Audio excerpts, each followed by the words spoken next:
ahead. Okay, so the term fresco refers to paint that has been applied to wet plaster. Once dried, a fresco inevitably preserves the paint that a painter has applied in this way. Unfortunately, additions known to have been made by later painters have obscured the original fresco work done by Michelangelo in the Sistine Chapel. Therefore, in order to restore Michelangelo's Sistine Chapel painting to the appearance that Michelangelo intended them to have, everything except the original fresco work must be stripped away. All right, so what's going on here? So at the top we have like a term, it defines it for us, and then we go into like the unfortunately. So like something happened, the painters like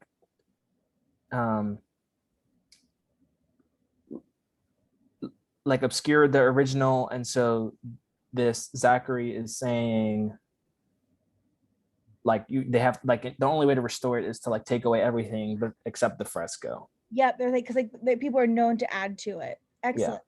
And then Stephen responds, but it was extremely common for painters of Michelangelo's era to add painted details to their own frescoes work after the frescoes had dried. So Stephen's response to Zachary, if true, most strongly supports which of the following.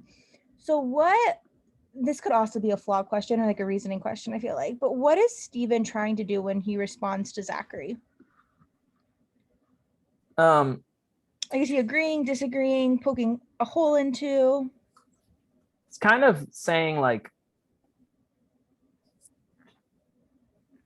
I thought in some way he was giving a reason as to like why it's not necessary to get rid of the additions that were made by the painters, because he's saying like, you know, it's not necessary to get rid of it.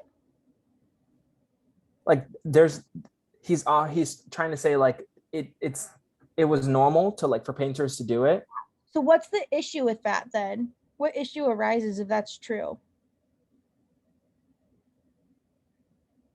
I guess it doesn't give a reason to not take it away, even though it was normal. Is that what? Well, I'm thinking it's like, how do you know if you're taking away the thing that's added or Michelangelo's original work?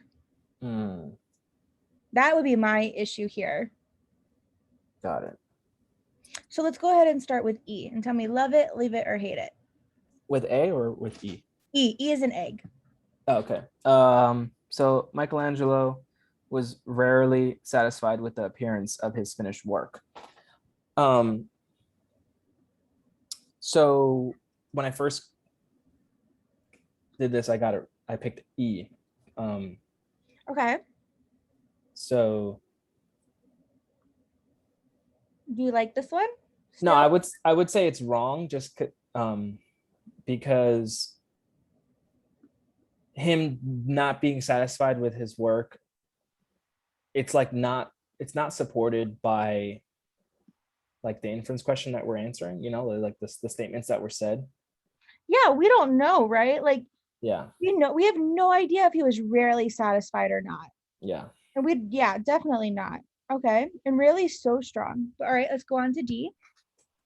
None of the painters of Michelangelo's era who have made additions to the Sistine Chapel painting was an important artist in his or her own right. For the same reason, like we don't know, and it's not relevant whether they were. And none of them, like that would be so hard to prove. We would have to have so much evidence. Excellent.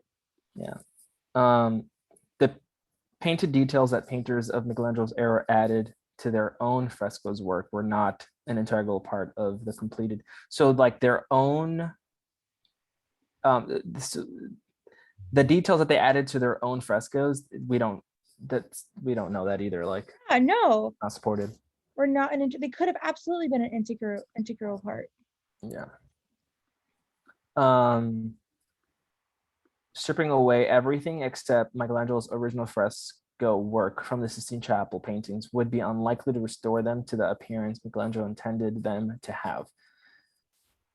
So this is going with like what you mentioned before, where we're not sure if taking away, like bringing it back to the original is going to take away from the original painting itself.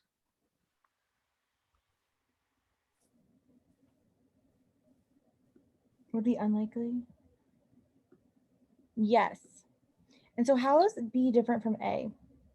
It is impossible to distinguish the later painting additions made to Michelangelo Sistine Chapel painting from the original fresco.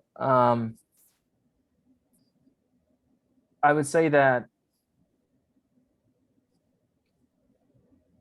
it would kind of go against like what Zachary's goes against like what Zachary's trying to I don't know if it goes against it, but I don't think we know if it's impossible to distinguish between the two. He's not saying it's impossible. He's like, we don't know if he thinks it's possible or not.